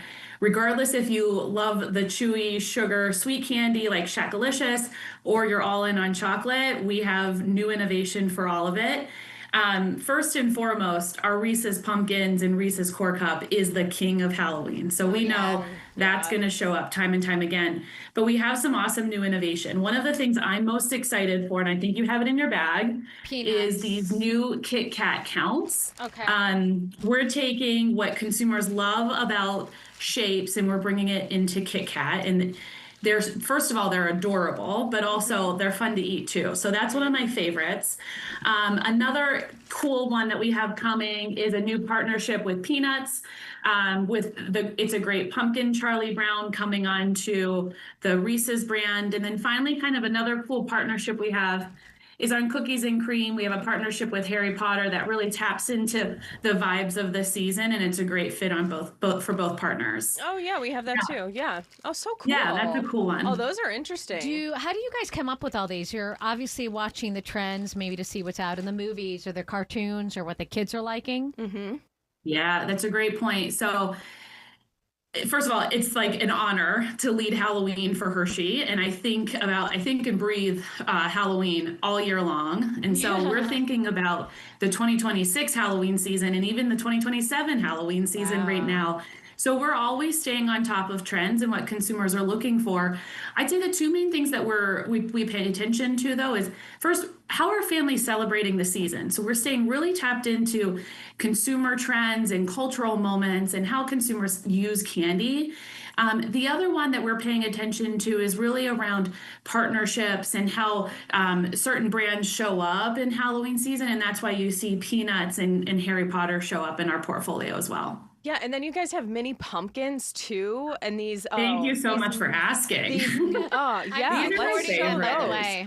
Oh my goodness, amazing! So I think you have these in your box. Right here. First of all, we have a little bit of a lineup coming on these snackable pouches. So when you think about Halloween, of course, your mind goes right to trick or treat, trunk or treat, and like giving out candy for kids. But we know we all love to have our own treat as well. And so, right, let's be honest, mom and dad need some too. Precisely. So these new pack types are really great for more snackable, more like having a treat at home on the couch. But my personal favorite are these Reese mini pumpkins. So they take everything that consumers love about a Reese's cup and they put it in a mini unwrapped pumpkin. First of all, again, so cute, but they're my personal favorite way of having a Reese's cup now. I think these are delicious. I don't know if you know the numbers, but how much candy is consumed around Halloween? Oh, what a hard-hitting question. Too much, a lot. I can tell you there's probably like hundreds of millions of Reese's pumpkins are consumed annually. Like we're talking a lot of candy. Oh wait, and then I love your new collab too with Reese's and Oreo. That's a big one. And it's amazing. Yes. Have you had that one? Yeah, we have them at home with the white chocolate and the Oreo. I put them in the fridge. Gosh, your job has got to be so fun. We only have like 30 seconds left with you. But real quick answer, what is your favorite part of your job? Eating the chocolate. Come on, eating the chocolate. So I definitely love having the treats. I'd say my number 2 favorite thing is my kids think I have the coolest job. They see on my computer screen every day like renders of new innovation that's coming. Mm-hmm. But my number 1 favorite thing about working on the Halloween business is just how collaboratively of a job it is. Like thinking about all of the people who make candy and distribute the candy. Katie, it's a powerhouse team. Awesome, Katie. Thank you. We have a heart out. I'm sorry. Happy Halloween. Thank you so much. Happy Halloween. Bye. Happy Halloween. Bye. I did. It's not working.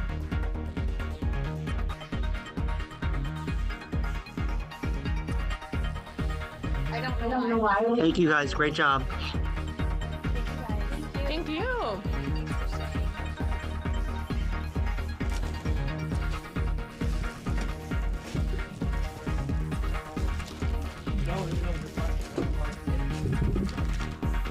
These look good too. Jolly Rancher gummy trickies. Oh no, I don't need that. I don't need it on the waistline, and I don't need it around my teeth.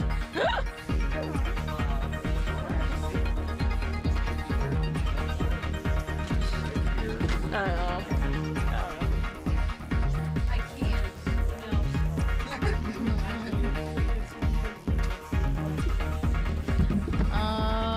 Should be 13. That's up. Whether I got it. Whether 2. Thank you. No, it's okay. I know up on the computer. I know where this. You know.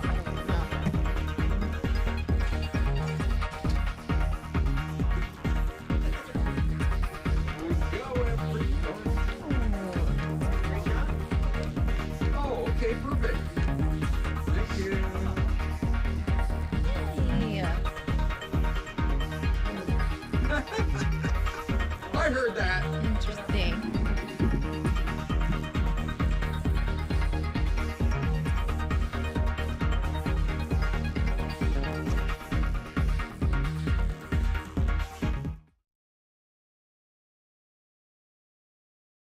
And we continue on 2 hours of information and conversation. And, you know, we're a visual medium at the same time, Des. So when I take a look at State Farm Stadium, I say to myself, are we going to be talking some football? I mean, the Cardinals so far have been looking pretty good so far I this know, year. 2-0, 2-0. But then we got some tough games ahead, though. Let's talk about it. We have the 49ers, Yep. and then we have Seattle. So Niners. division games. Yeah, all these arch rivals. Mm-hmm. And so we continue on this morning, and we are sure glad that you guys are hanging out with us. We always are checking the chat. And coming up in about 3 minutes, we have Ashley joining us. She's been doing a great job for us on the morning show, and we're going to be talking about all that rain that suddenly just kind of magically appeared here before you know it. But, Des, I thought we would talk just a little bit more because the kinds of stories that we cover that then we even talk about amongst ourselves in the newsroom, I think that's usually a pretty good barometer of the kind of stories people are interested in. I know you and Anita had touched on it, but the follow-up on the report of the stabbing attack, somebody breaking into a woman's apartment, and now other neighbors coming forward to say they had concerns for a while. We don't know what kind of a time frame. Are we talking about a matter of weeks or over the course of many months? But what a frightening ordeal. Right. And if my memory is serving me correctly, when we covered this earlier this morning in our earlier newscast, I believe we talked to a neighbor who lived in that building or at least nearby. And I believe she said maybe around, it was 2 a.m. That caught my attention because it was like, you know, a time of the morning where you would generally be sleeping. But she said that she thought she had heard someone potentially trying to get into her apartment, you know, whether that was, you know, trying to move around that doorknob or whatever the case may be. So when you hear that, it sounds like this guy maybe just went around looking for an open door and he found one. Incredible. I'm glad you brought it up because here's exactly what that neighbor said. She said that she was attacked while she was sleeping. Her family was attacked. An unknown man, unsure how he got in, but he began attacking the 16-year-old and then the 18-year-old and the mother. Initially, they thought maybe the man had taken the 16-year-old because they didn't know where she was at. It was truly a random attack, and this person just happened to find an open door. That just further shows how important it is to not only protect yourself but your children. There's been a few times I'm up at night, like 2-3 o'clock in the morning, like people, like somebody trying to get in. Like I can hear the doorknob like twist. Did you say 6 But I always lock my doors. Last 24 hours, my kids is concerned if this going to happen to us or to them, so they feel unsafe. That this situation happened so quick that there might not even been time for them to react. It's just going to become it's going to become a bigger story. So this is the young man who got arrested, staring into the camera right there. He's been identified as Lowell Dorn, and we have no idea if he had ever been involved in any other attempts to break into any other apartments. But according to police, he's the guy who did manage to get in, and 3 victims were stabbed. And we still don't know the extent of their injuries on these stab attacks. We don't know if he went for the face, if he went for their bodies, where the wounds might have been. But it's almost too frightening to fathom what it must have been like. I mean, it's a miracle they survived, for one. I think they're, you know, so lucky on that front. And then 2, when you think about this case, it's like, was he going in to rob this home and then things went bad? But right now, it's like it doesn't sound that way. So that's even more eerie that he maybe set out with the intention to harm someone in the way that he did. And yeah, when you're sleeping, you're defenseless, essentially. You're not ready for this.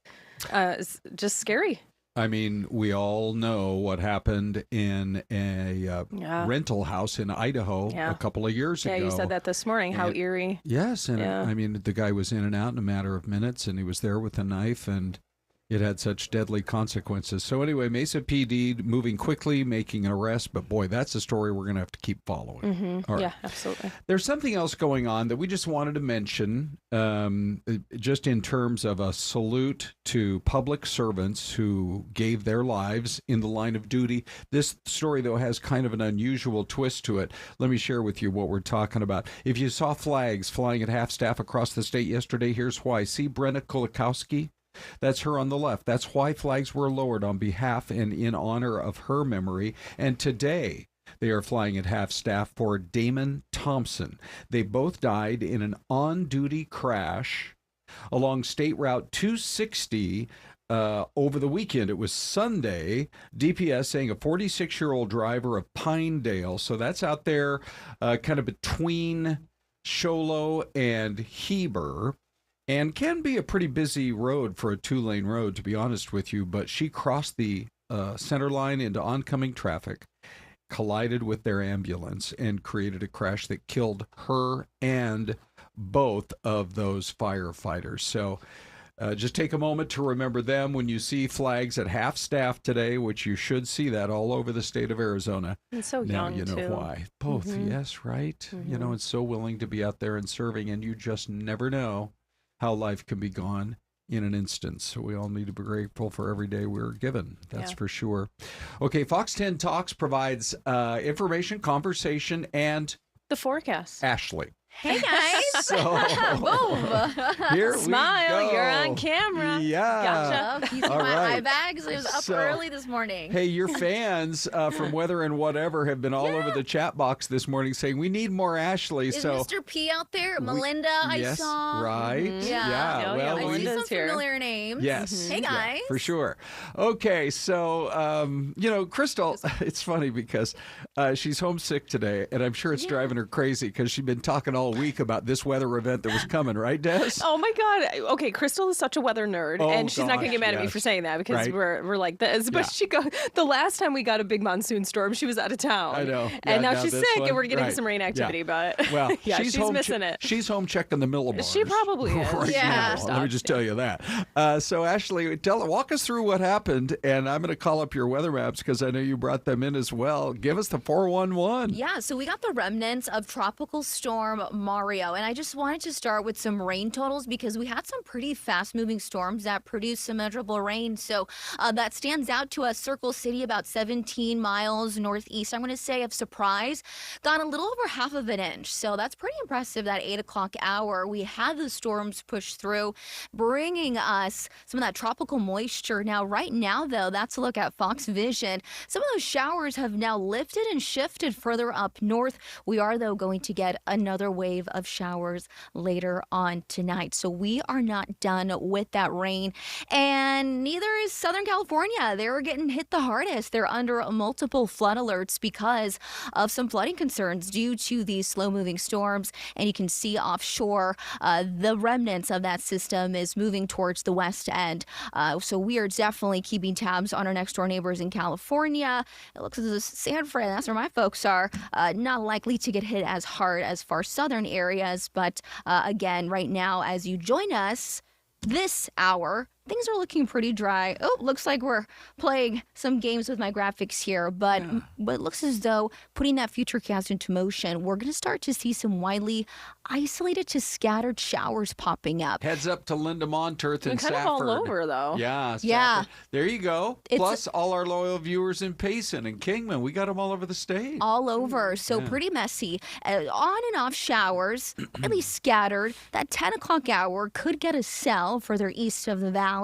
And we're going to hold on to the cloud cover. And guess what, folks? We're going to hold on to the humidity. But taking a look into Friday, 1 a.m., it looks as though we got some good shower activity, especially towards not only eastern portion of the valley, but Yavapai County in particular, I want to touch on because those showers could be heavy in nature, as well as for that 9 o'clock hour. So we're seeing activity just as we inch closer and closer into Friday. So even along and really north and east of the Gila Bend towards the Phoenix Metro, we're going to start to see some showers popping up that can not only bring the brief and heavy downpours of rain, but also some gusty winds and even some blowing dust along the way. So tomorrow actually could be every bit as active, maybe even more so. Maybe even more so. Wow. Yeah, we're a little slightly 30 to 40%, I'm going to say. But then take a look at Saturday. Clearing up. We have a drier forecast. Ridge will be building in, and that's going to create for some sunshine, hotter temperatures along the way. Saturday really is the pick of the weekend. Yeah. For sure. Yeah. I'm just laughing at Charles David in the chat. Oh. He goes, well, Mario, where's Tropical Storm Luigi? Yeah. Well, we got to keep track of them all anymore. I know. We had, not Lupita, it was Lorena. Tropical Storm Lorena. Okay. Yeah, she failed to reach us a couple weeks ago. Right. But it looks as though Mario, shout out to Mario. Yeah. We were He's his bringing pick. it. Yeah, we were his Good. pick. Yeah. All right. So Mario had the oomph necessary to get right The here. oomph. Hey, you know what? After 2 monsoons in a row, I got to say this one is mighty impressive. Yeah. And this is my first monsoon experience. Okay. As someone that just moved here Yeah. from Washington State, which, by Yes. the way, Ron, I was going to ask you. Yes. Yeah. The cloud cover, does that give you Washington vibes? Well, see, here's the funny thing. Coming from Eastern Washington, which I know you worked in Eastern Washington, Yes. right, in the Tri-Cities in my hometown of Wenatchee, everything east of the Cascades, I try to explain it to folks, and you know this because you lived up there. It's almost like when you cross from L.A. through the mountains, and then you come out into the desert of Palm Right. Springs. It's a similar effect. Those Cascade Mountains make it so much drier. But yeah, like my wife Renee, she grew up in Seattle, and those cloudy days just feel like Seattle days. Yeah. But we had plenty of 100-degree days, and I know you did too when you were living up there in the How long were you there, by the by? I was living in Washington State for 6 years, so all in the Tri-Cities? No, not in the Okay. Tri-Cities was 3 years, Yes. and then I moved to Spokane Okay. After that gig Yeah. for another 3 years. Good. And then I decided, I don't want to deal with the snow. Left that behind. I left that in my rearview mirror a long time ago, Yeah, too. you did, says the Buffalo Girl, for sure. Oh, is that right? Yeah, we've all it's kind too of much come out of snow. the cold weather, that's for sure. Okay, well, my big takeaway here, Ashley, is get ready, because whether you're going to watch on TV tomorrow morning, or on their streaming platforms or on fox10phoenix.com, or by the way, if you haven't put the Fox Local app on your phone yet, you definitely want to do that. Seems like we're going to have some pretty decent amount of weather to talk about tomorrow. Yeah, don't get a car wash. Right? Or do, because when we do, it rains. So if you want even more, yeah. wash the car. Right. Whoever's keeping the precip in mode, that's for sure. Yeah. Okay, we have a really great half hour for you here. Ashley's been terrific, giving us all the very latest info. We have a story coming up here with people who have direct real-life experience about time behind bars, being sentenced to it, and yet trying to turn your life around and doing it in a very effective way. We think that you're going to be impressed about all of this. That's coming up after the break. But don't forget, here in the 11:30 half hour, we do a mystery cam. And look at that pleasant little town right there along the river. Where do you think it is? Give us your guesses. And we'll be back with the answer here in about 2 minutes. Ashley, thanks. Thanks, guys. Thanks, Ash.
All right. The music stops.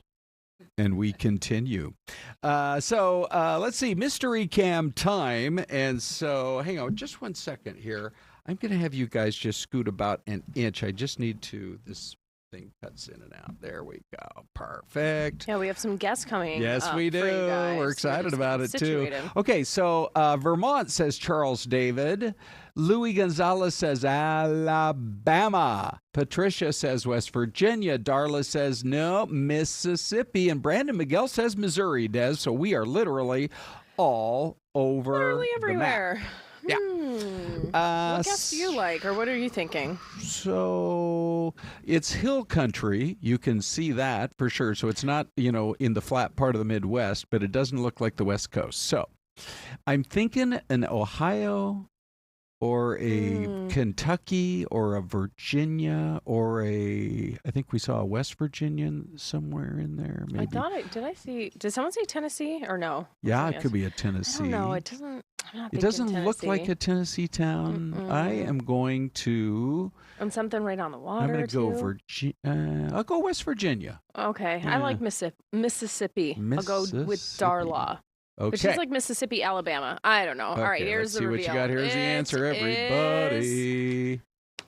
Take me home, country roads. Huntington, West. Have you ever spent any time in West Virginia? No, I can't say I have. Yeah. No. Have you? Neither have I. Well, Until about a couple of years ago. I was going to say, well, you have because you've done 50 states now. I've done all 50 states. Just finally got North Dakota in the bag last year.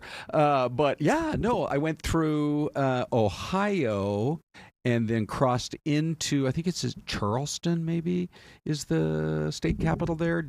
I'm such a nerd. I go on state capital tours. I'm like running to the Capitol to catch the 9 a.m. nerd, tour. I'm just a person who loves history. Well, okay, but Des, I'm literally running. I don't want to miss the 9 a.m. tour. I'm of course you were visualizing- running. You were too cheap to pay for a taxi. Correct, right? And I get up there and I'm like, did I miss the 9 o'clock tour? And the lady looks at me and she says, you'll be it.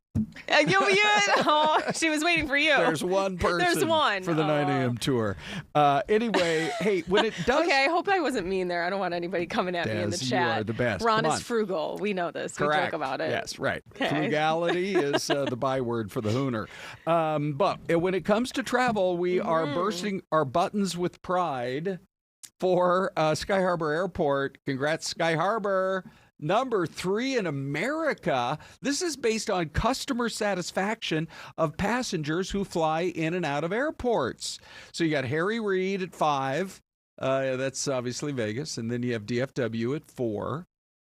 Sky Harbor, DTW, Detroit Metro, and Minneapolis is number 1. Any thoughts on all of this, Des? I'm just glad to see Sky Harbor made the list. I know. I mean, that's great. It's really great. And they're constantly changing and renovating and updating Correct. the airport, so it's really nice to see all the growth. Yeah. As But- long as they keep those moving walkways operating. Yeah, you like They've those? been under construction a little too often for my taste. Uh-oh. But anyway. Well, it gets you those extra steps in. I do think, the airline business is pretty simple. Get me on the plane, push back, get me up in the air and landing and my bag and do it all on time. That's all I ask. And I think Sky Harbor excels at that, partly because we have so much good weather so much of the year. Yeah, I think that's so. one of my takes. Right, yeah. Number 1, right, get me in and out, get me there easily. Yes, But right. now with kids, traveling has completely changed. I'm like, where's the space for the kids? Why don't these airports have like indoor playgrounds? What's going on? Yeah. For you airport people, Des will be a one-person focus group. I'm it. Okay. I'm it. We have this couple of great guests that we've been excited to bring to you today. So here's the way they approached us, and I really like this because we were all just mortified at the video of the stabbing attack of a woman on a Charlotte train a couple of weeks ago. There's been so much that has happened since that we've kind of forgot about that story, but it reignited debate about recidivism because the attacker had been arrested 14 times before. Critics point to this as proof that rehabilitation fails. It's proof that what most of us call rehabilitation isn't that. Recidivism doesn't work unless it's done well. So what are we talking about? You're about to find out here over the next few minutes because the folks from Tel-Averie they're really dedicated to doing that. And so we have invited both Alicia Rasta and Michelle Sirocco to join us today because you work with the group, but you also have your own stories to share. Yeah, thanks for joining us, ladies. Thank you very much for having us. And yes, we do have our own stories to share. Well, let's start with that. Who wants to go first to tell us your real life stories? Michelle? I suppose my story's a little bit longer and started many years before Alicia's. So Tel-Averie is an organization that was founded here in the Valley back in the early 90s. And it is a business that was founded based on the idea of giving women in prison jobs while they were incarcerated.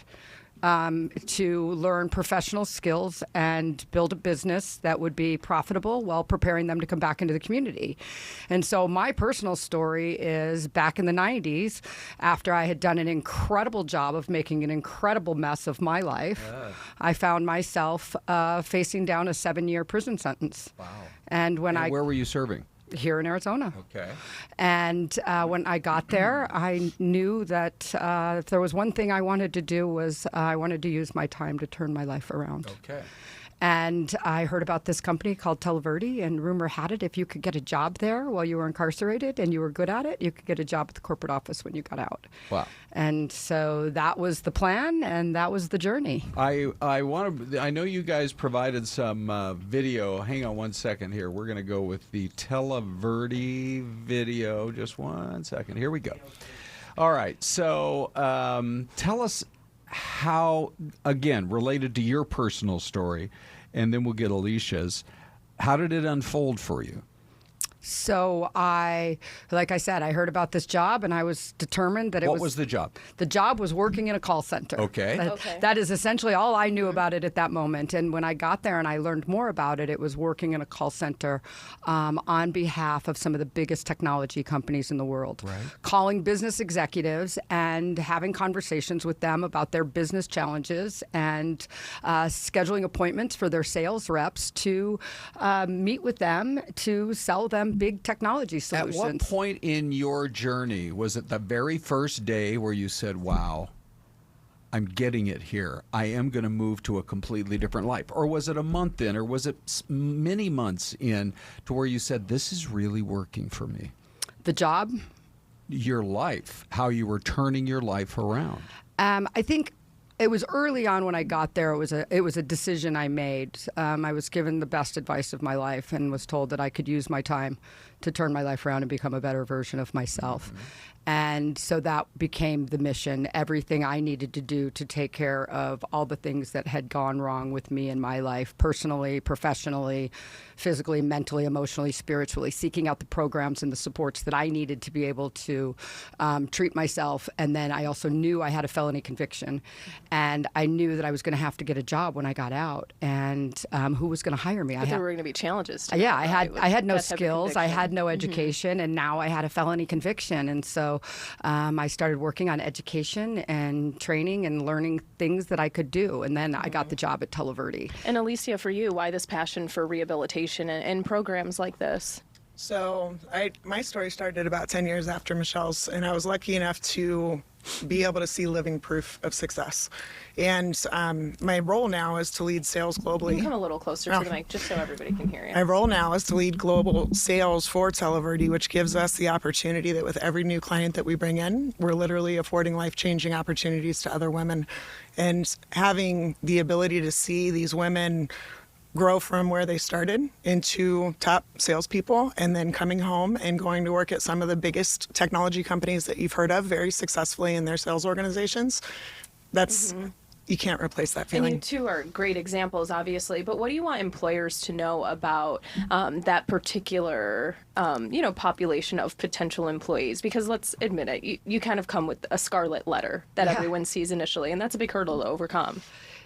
There's a lot that I'd like employers to know. The first thing I think that we always both ask people is, would you like to be judged for the rest of your life based on the worst decisions you made on the worst days of your lives? Our prisons are full of people who, due to various circumstances, made decisions that resulted in their current situation. And our prisons are full of people who, just like us, got there and want to turn their lives around. And they need that opportunity. And the only way that this works is if businesses get involved in hiring and employing people with records so that they can come back into our communities and get jobs and stay out of prison. We've only got about a minute left here, so let me jump in the chat. How about this? Charles says, was there something, either one of you can take this, early on in life that you could point to saying that was where things kind of went sideways for me? Alicia, you want to grab that one? I don't know if there was a point in time that happened. I grew up in a very, very sheltered household. So when I graduated high school, I all the way rebelled, moved out of the house and, thought that the rules that applied to everybody else didn't necessarily apply to me. And it was, a decade and a half later when I went to Tel-Averie and had some amazing managers that believed in me and gave me the push that made me realize that I'm actually capable of great things if I just take the step forward. Yeah, full of a lot of potential if you just apply yourself. Yeah. All right. Well, we're out of time. How can people find out more about you? You could go to our website, either Tel-Averie.com or TelAverieFoundation.org, and learn more about the business of what we do and how you can get involved working with us. Ladies, thanks for your time. Yeah, thanks for being here with us. Congratulations on all you're doing. Thank you so much. All right, Ron, this is where I leave you today. All right, Des, got to run over and do the news in one of like 7 different studios we have around here. But as we say our goodbyes, another story we wanted to mention to you. How about this couple, newlywed couple, dove into marriage. They had lost their ring in the waters of Willow Beach. That's down there. Look at this, the discovery. This is incredible. Scuba diver Ken Wigg took on the task. After 3 dives, he found the ring exactly where they thought it had been accidentally dropped into the Colorado River. And here are the very happy, I don't know if this is before or after, husband and wife. And look, there's where they went diving. That's at least where Ken went diving. They called it an early marriage miracle. And the ring was found. Willow Beach. That's when you're driving from Kingman up to Hoover Dam, and there's a little road that cuts all the way down to the Colorado River. And never let those rings off your ring fingers, you guys. They finally did get the marriage done, and all's well that ends well. And you know what? We're like everybody else. We love a story with a happy ending. I feel like it's been 2 really good hours today. We've missed Celeste, that's for sure. We've missed Ty, Crystal as well, but hopefully they'll be back soon, and we'll be back tomorrow, hoping to spend more time with you on Fox 10 Talks.